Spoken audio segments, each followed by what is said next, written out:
انہوں نے سدرا کی جگہ میرا رشتہ مانگا. Can you believe it? میں تو اتنی شاکڈ ہو گئی تھی. اوہ گاڈ! بٹ اتنا اچھا پروپوزل ہے. وہ آنٹی اتنی لونگ اور سویٹ تھیں کہ میں تمہیں کیا بتاؤں. اور پتہ ہے ان کا بیٹا ایروناٹیکل انجینئر ہے. اور تم میری بات سن رہی ہو یا نہیں؟ اس نے فائل میں ترتیب سے صفحے لگاتی نادیہ کا کندھا ہلایا تو وہ ہاں ہاں بتاؤ نا پھر کیا ہوا کہہ کر پھر سے صفوں کی ترتیب ٹھیک کرنے لگی. ہونا کیا تھا، تائیمہ کی تو شکل دیکھنے والی ہو گئی تھی. اچھا. نادیہ اب انگلش کی کتاب کے ورق الٹاتی کچھ تلاش کر رہی تھی. وہ دونوں کالج کے برآمدے کی سیڑھیوں پہ بیٹھی تھیں. محمل اسے کل کی ساری رودات سنا رہی تھی. تائی نے تو مجھے فوراً وہاں سے بھیج دیا. بیچاری ہر چیز سدرا کی بنائی کہہ کر پیش کر رہی تھی، مگر وہ آنٹی بھی بہت تیز تھی. ایسے پر خچے اڑائے کہ تائی کئی دن تک یاد. تم میری بات نہیں سن رہی نادیہ؟ اس نے خفا سی ہو کر منہ موڑ لیا. نہیں سن رہی ہوں نا. نادیہ نے بوکھلا کر فائل ایک طرف سیڑھی پہ رکھی مگر وہ منہ موڑے بیٹھی رہی. اچھا بتاؤ نا. تو وہ صاحب مکینیکل انجینئر ہیں. میں 2 گھنٹے سے بک بک کر کے تھک گئی ہوں کہ وہ ایروناٹیکل انجینئر ہے. تم اگر سن لیتی تو یہ سوال نہ کرتی. تم اپنی فائل جوڑو، میں جا رہی ہوں. وہ بیگ اٹھا کر کھڑی ہوئی تو نادیہ بھی ساتھ ہی اٹھی. ارے ناراض تو نہ ہو. نہیں یار، سیریسلی ناراض نہیں ہوں. مجھے یاد آیا، مجھے ابھی میڈم مصباح سے ملنا تھا ایک کام کے لیے. میں ذرا تھوڑی دیر تک آتی ہوں. محمل نے بظاہر مسکرا کر کہا اور مڑ کر چل دی. جب وہ تیز تیز سر جھکائے چلتی تھی تو اونچی پونی ٹیل ساتھ ہی ادھر ادھر جھولتی بہت اچھی لگتی تھی. چند قدم دور اس نے ذرا سا مڑ کر دیکھا. نادیہ بہت آرام اور انہماک سے بیٹھی اپنی فائل میں کچھ لکھ رہی تھی. وہ تعصب سے واپس آگے کو چلنے لگی. کتنی جلدی نادیہ، اس کی سو کالڈ بیسٹ فرینڈ نے اس کی پھیکی مسکراہٹ کے ساتھ کہے گئے آخری جملے پہ یقین کر لیا تھا، جیسے وہ واقعی ناراض نہیں ہے. حالانکہ وہ تھی. گھر میں اماں تھیں تو کالج میں نادیہ، جن سے وہ دل کی بات شیئر کر لیتی تھی، مگر دونوں بے توجہی سے سنتی تھیں. کبھی کام میں مصروف ہوں ہاں کہہ دیا تو کبھی تو سنا ہی نہیں. اس دنیا میں کوئی بھی نہیں ہے. وہ سامنے والے برآمدے کے ایک تنہا ستون سے ٹیک لگا کر بیٹھ گئی اور اداسی سے سامنے لان کے سبزے کو دیکھا. سنہری اور چمکیلی صبح ہر سو بکھری تھی. گھاس پہ ٹولیوں کی صورت میں سفید یونیفارم میں ملبوس لڑکیاں بیٹھی تھیں. کوئی کھانے پینے میں تو کوئی گپ شپ میں مصروف تھی. سب کی اپنی اپنی دنیا تھی اور وہ ان میں مگن تھی. کیا یہی زندگی ہوتی ہے؟ یا کیا اس کی زندگی سی مشکل زندگی کسی اور کی نہ تھی؟ اس نے آزردگی سے سوچا تھا. کیا مجھے کبھی وہ خوشیاں نہیں ملیں گی جو میں چاہتی ہوں؟ بڑا سا گھر، بے تحاشا دولت، طاقت، اثر و رسوخ، محبت کرنے والا لائف پارٹنر. کیا یہ سب میرے قدموں میں ایک ساتھ ڈھیر ہو سکتا ہے؟ اس نے ستون سے سر ٹکا کر آنکھیں موند لیں. بند پلکوں پہ سنہرے خواب اترنے لگے تھے. وہ ایروناٹیکل انجینئر یا فواد، ان میں سے کسی کی بھی بیوی بن جاؤں تو سب کچھ میرا ہو سکتا ہے. سب کچھ میرے قدموں میں ڈھیر ہو سکتا ہے. بلند ہر چیز کی بلندی. جو وہ عملیات کر لیتا ہے وہ دنیا پہ راج کرتا ہے.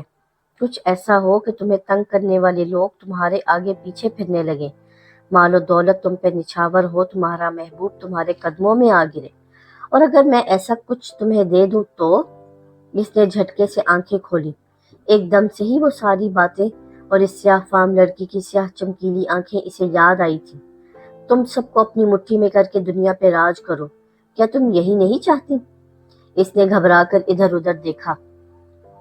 یوں لگتا تھا وہ لڑکی اپنی بھید بھری آواز میں اس کے پاس سے ہی بول رہی ہے. پتہ نہیں کیا کروں. اس کا دل زور زور سے دھڑک رہا تھا. ایک لمحے کو اس نے وہ کتاب اس سے مانگنے کا سوچا، مگر دوسرے ہی پل خوف کا غلبہ طاری ہو گیا. نہیں، معلوم نہیں کون سا سفلی علم ہے اس کے پاس. میں ان کاموں میں نہیں پڑوں گی. آغا جان کو علم ہوا تو ٹانگیں توڑ دیں گے میری. وہ خود کو سرزنش کرتی فائل اور بیگ سنبھالے اٹھ کھڑی ہوئی. اسے اب اس سیاہ فام لڑکی سے کوئی بات نہیں کرنی تھی. بس اس نے فیصلہ کر لیا تھا. البتہ دل کے کسی چھپے خانے میں اس کتاب کو حاصل کرنے کی خواہش نے بھی بہت خاموشی سے سر اٹھانا شروع کر دیا تھا. ان دنوں مسرت بہت خوش رہنے لگی تھی اور وہ ان کو دیکھ دیکھ کر خوش ہوتی. پتہ ہے محمل، بہت اچھے لوگ ہیں یہ. نعمان بھائی بڑے بھلے مانس انسان ہیں اور ان کا بیٹا تو بہت ہی خوب روح ہے. اللہ نے ہماری سن لی ہے، وہ ضرور ہم پہ رحم کرے گا۔ وہ کبھی کبھی بیٹھ کر اس کو بتانے لگ جاتی تو وہ خاموشی سے مسکراہٹ دبائے سر جھکائے سنتی چلی جاتی۔ اب تو گھر کے کام بھی آرام سے کر دیتی، کچھ دن سے تائی کو جواب دینے بھی چھوڑ دیے تھے۔ پہلی دفعہ اس زندان سے نکلنے کی کوئی امید جو بندھی تھی۔ سدرا البتہ اسے اٹھتے بیٹھتے بہت عجیب نظروں سے دیکھتی تھی۔ محمل پرواہ نہ کرتی، مگر اس روز تو حد ہی ہو گئی۔ وہ شام کی چائے کی ٹرالی دھکیلتی باہر لان میں لائی۔ سدرا نے ایک دم اسے دیکھتے ہی منہ پھیر لیا۔ شاید ابھی تک ناراض ہے، اس نے سوچا، اور پھر جیسے مداوا کرنے کے لیے سب سے پہلے سدرا کا کپ بنایا۔ سدرا آپی چائے۔ وہ بہت شائستگی سے مسکرا کر کپ بڑھایا۔ آپی؟ میں تمہاری آپی لگتی ہوں؟ سدرا نے کپ لیتے لیتے زور سے پٹخ دیا۔ گرم ابلتی چائے محمل کے گھٹنے پہ گری۔ وہ بلبلا کر کھڑی ہوئی۔ کپ گھاس پہ جا گرا۔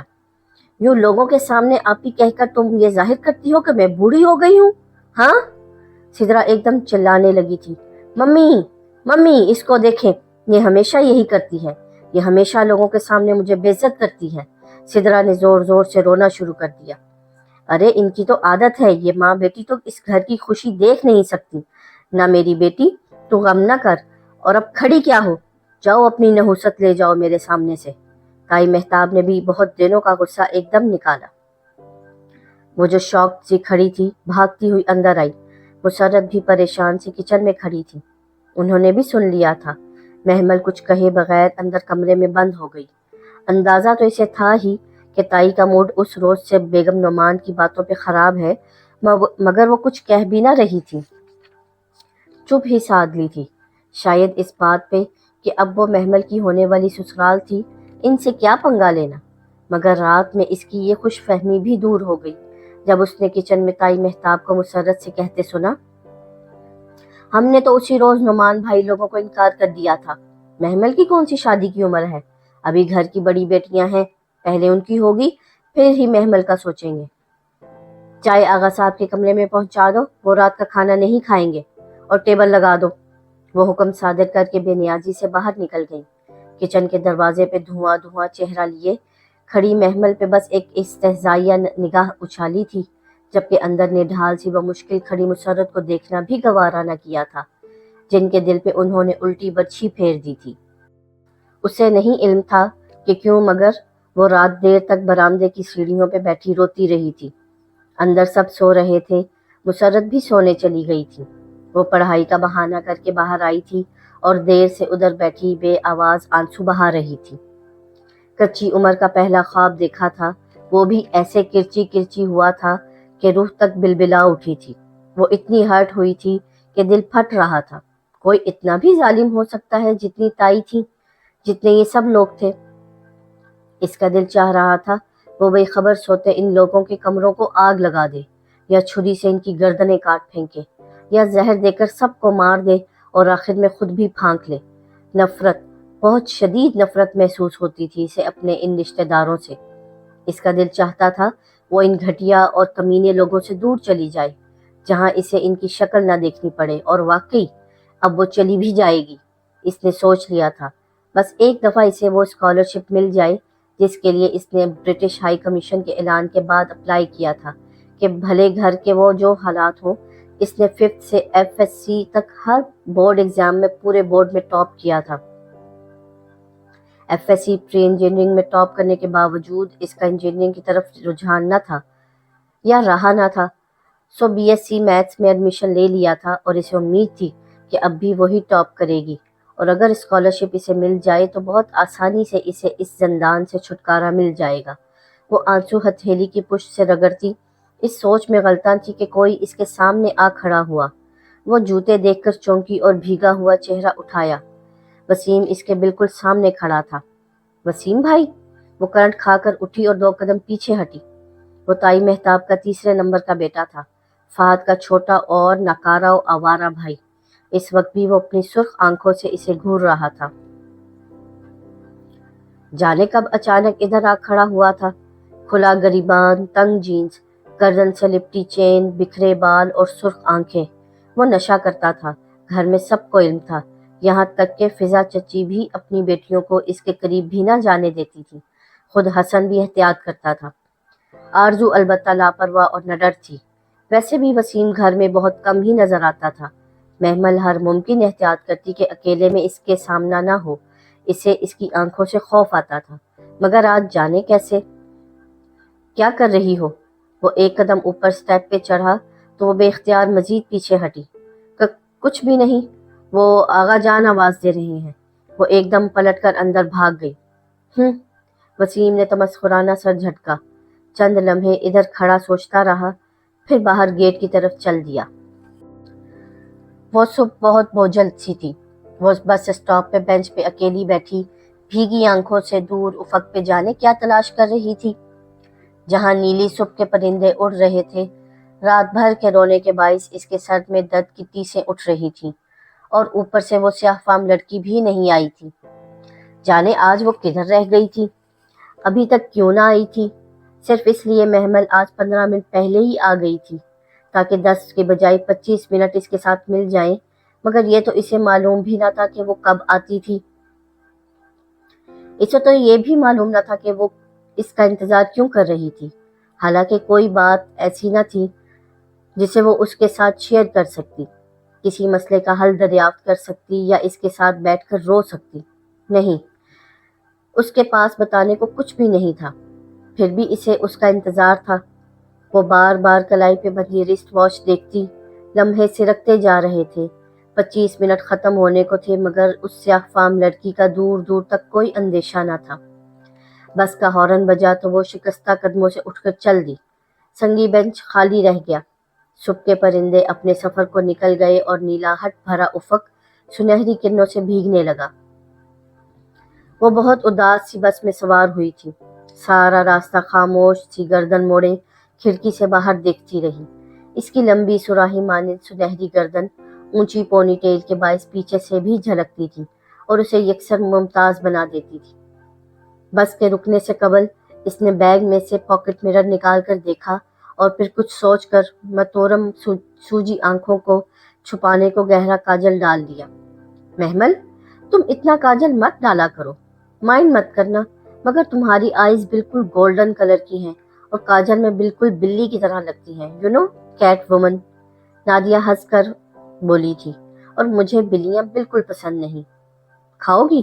اس نے ہاتھ میں پکڑا چپس کا پیکٹ بڑھایا۔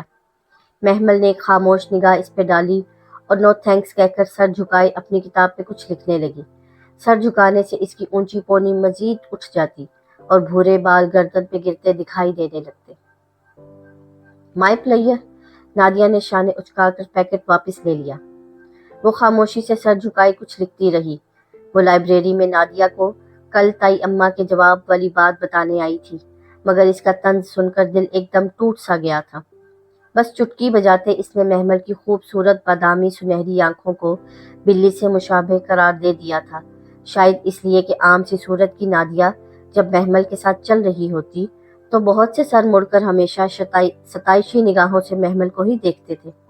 دراز قد، اسمارٹ، لمبی گردن اور اونچی براؤن پونی ٹیل والی لڑکی جس کی سنہری آنکھیں دھوپ میں اور بھی زیادہ چمکتی تھیں، پورے کالج میں پاپولر تھی۔ ایسے میں جب وہ کاجل ڈال کر مزید خوبصورت دکھتی تو نادیہ سے کبھی کبھار برداشت نہ ہوتا اور وہ کچھ ایسا ضرور کہہ دیتی جو محمل کا دل توڑ دیتا تھا۔ اب بھی وہ نادیہ اپنی بیسٹ فرینڈ کے پاس رونے آئی تھی، مگر نادیہ کے پاس پہلے اس کے دکھ سننے کی فرصت نہ تھی۔ وہ مسلسل اپنے نوٹس میں مگن تھی اور جب ذرا دیر کو فارغ ہوئی تو اس کا دل کچھ ایسے توڑا کہ وہ پھر کچھ کہہ ہی نہ سکی۔ ہاں، تم کچھ بتا رہی تھی۔ وہ چپس کا پیکٹ کتاب کی اوٹ میں کیے مسلسل چپس نکال کر کتر رہی تھی۔ تائی اماں کی کوئی بات تھی شاید؟ نہیں؟ اچھا، مجھے لگا تمہیں غلط لگا۔ میں چلتی ہوں، زارا سے کچھ کام ہے۔ وہ مصروف سی کتابیں اٹھائے باہر نکل آئی۔ اگلے 2 روز یوں ہی مزمحل سے گزرے۔ پریشانی، مایوسی، نا امیدی اور دکھ، وہ ہر طرح کے منفی خیالات میں گھری ہوئی تھی۔ یوں لگتا تھا جیسے دنیا سے رنگ ہی ختم ہو گئے ہوں۔